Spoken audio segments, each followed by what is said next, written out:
and she does a fantastic job. But she put all of this together today, and I appreciate that. For all of you that have spoken today, either to me privately, both privately and publicly, I am just grateful for the words that you've spoken, the encouragement that you've given, the lessons that I've learned in this environment have been lifelong lessons. I was telling a friend of mine today, I said I am the epitome of the life comes at you fast commercial. It's like, 3 years ago you're doing all of these things and then boom, boom, boom, boom, boom. But that's really been what we've all gone through as a district too, right?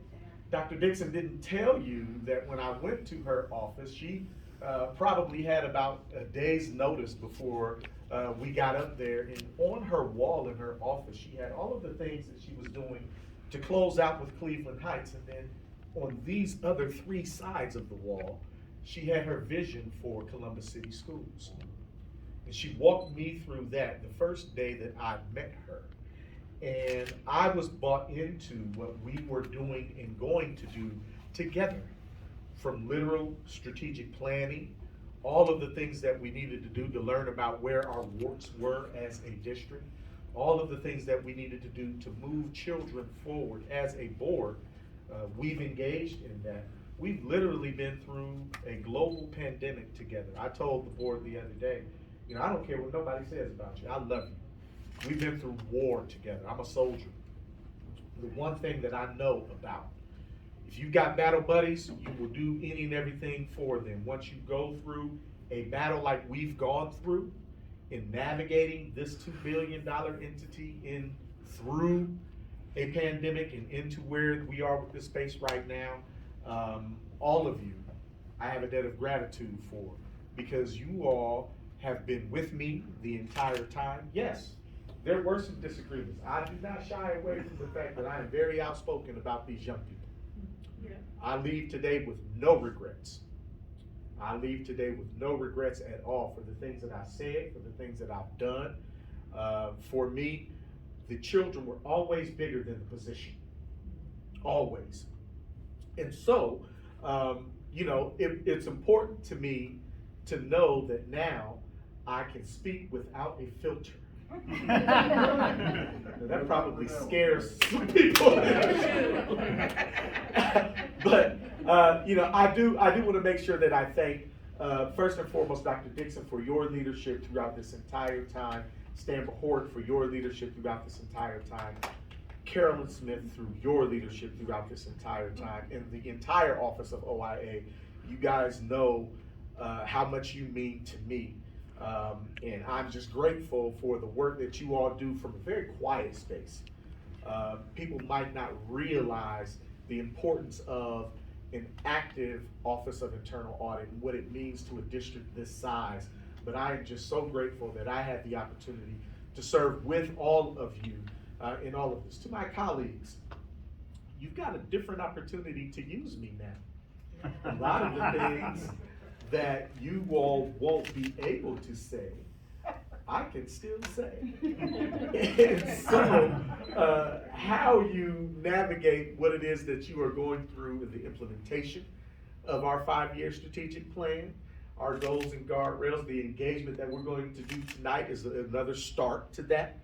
Looking forward to everything that I'm going to see as you navigate through the rest of COVID. Safety and security of our young people is always going to be paramount for me, and I know we're going to have that discussion today, and I do have some thoughts that I'm going to share hopefully in our discussion tonight about safety and security that I think are going to be important. Columbus City Schools is a great district. I am a product of this district. Both of my children, I entrusted this district in their education. Both of my children are in college and doing quite well. The one thing that I want to make sure that we do is provide the same type of village that my children had to the children that don't naturally have it. You see my village, right? Elder Underdown, TJ Underdown, a deacon that serves with me, both my Aunt Debbie, my Aunt Sherry, my Aunt Regina, my Uncle Julian, my bishop, and then we could have packed this room tenfold. I've got another village and my children had that. The majority of the children that keep us up at night don't have those types of resources. And the one thing that I want to make sure that we do, and we are doing it, but that I make sure that we are going to do as we leave from here, is that we surround those children with every bit of resources that this city has to bear, so that they can see the same type of success that my children and I got a chance to see. So no, this is not the end for me.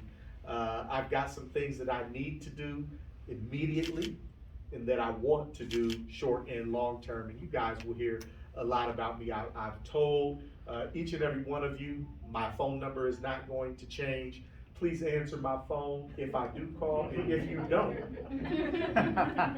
expect that I will call again. But I am very, very grateful that I had the opportunity to serve with this district.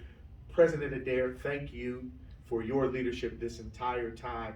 This has just been a wonderful, wonderful experience for me, and it's not the last stop on the road for me. So I know we've got business to conduct today, and I'm just grateful for the opportunity to see you all in this space today. Please eat this food, because I don't want to have Misty cleaning up all of this stuff and everybody else cleaning up all of this stuff. But let's go and get to work. Thank you again for your love and support of me through all the years. I love you all, and I'm just grateful to have had this experience. So thanks a lot.